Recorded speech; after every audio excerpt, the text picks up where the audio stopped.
meron na palang direktang at malalim na ugnayan ang National Bureau of Investigation at saka po ang Interpol, kasi nirequest na po ng Interpol ang mga official document ng Pilipinas para sa paghahanap kay dating Congressman Saldico. Saan man ito nandoon, nasa Europe o kung saan saan. So yun yung positive information. Kasi ang Interpol ay mas malawak. Kahit sa ang bansa sa buong mundo halos nandyan sila.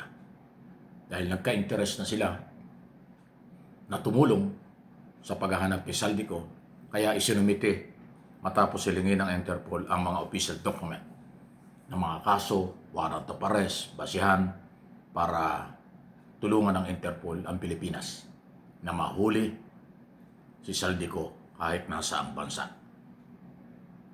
Okay? So ito'y positibong information.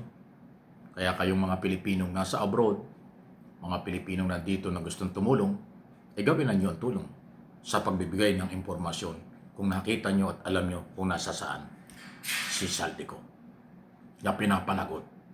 Isa sa pinakamalaki ang pananagutan sa flood control, scam at infrastructure project sa ating bansa.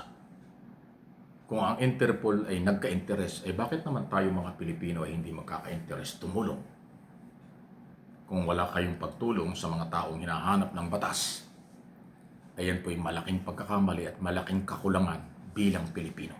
Kasi kung Pilipino ka, magmalasakit ka sa batas at sa bansa. Yun ang ating obligasyon. Kung hindi mo ginagawa, nasa kalawakan ka. Baka walang pakinabang sa'yo. Aking sariling opinion yan. Sunod na ating pag-usapan, ombudsman talagang dapat ay di man natin inutusan, siguro pakiusapan na lang, pakabilis nila ang galaw sa pagpapile ng mga kaso sa lahat ng mga sangkot sa korupsyon. Kasi bumaba yung momentum bumagal yung galawan Ang taas ng expectation ng taong bayan nung nakaraang taon bago nagpasko na marami nakukulong pero hindi nagawa ng gobyerno. Kaya ngayon, February na, wala pang bago.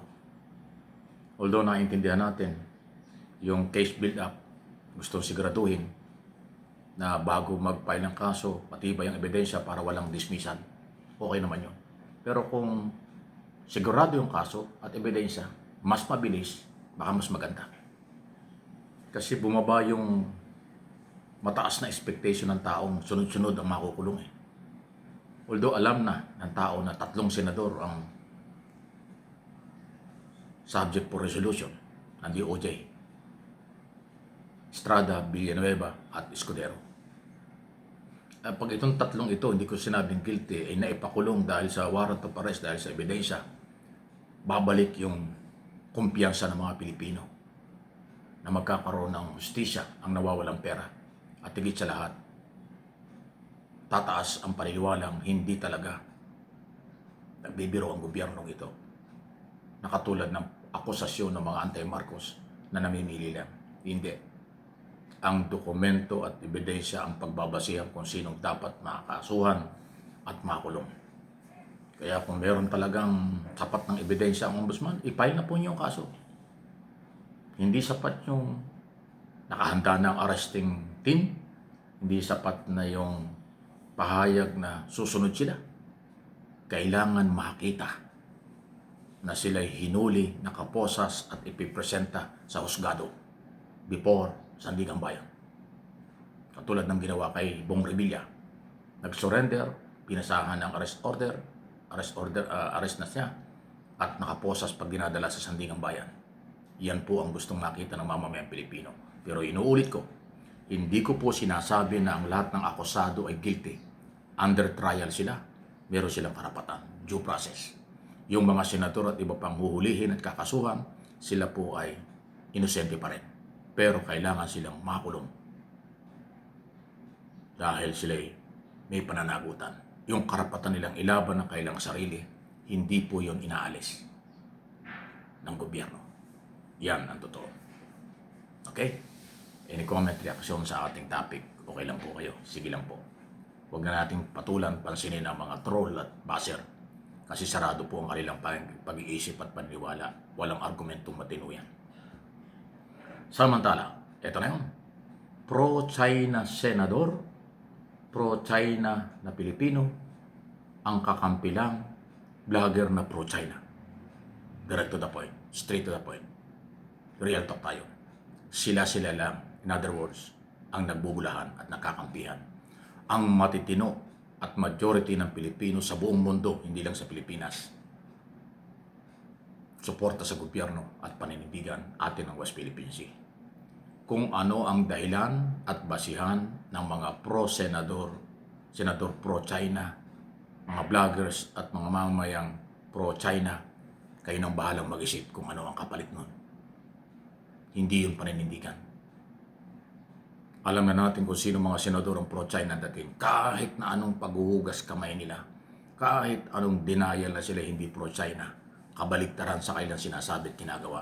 Kaya mas malinaw ang paniniwala ng tao, pro-China sila. Katulad din ng mga pro-China na mga vloggers. Kung ano ang kapalit ng kailang ginagawa, masaya sila ron. Pero yan ay malinaw na pagtataksil sa bayan. Pilipino sila, pero ibang bansa ang pinagtatanggol. Anong klaseng prinsipyo? Walang prinsipyo actually. Kabaliktaran dahil yun ang kanilang paniniwala. Mali. Ang mali ay mali. Yan ay aking sariling opinion at observation.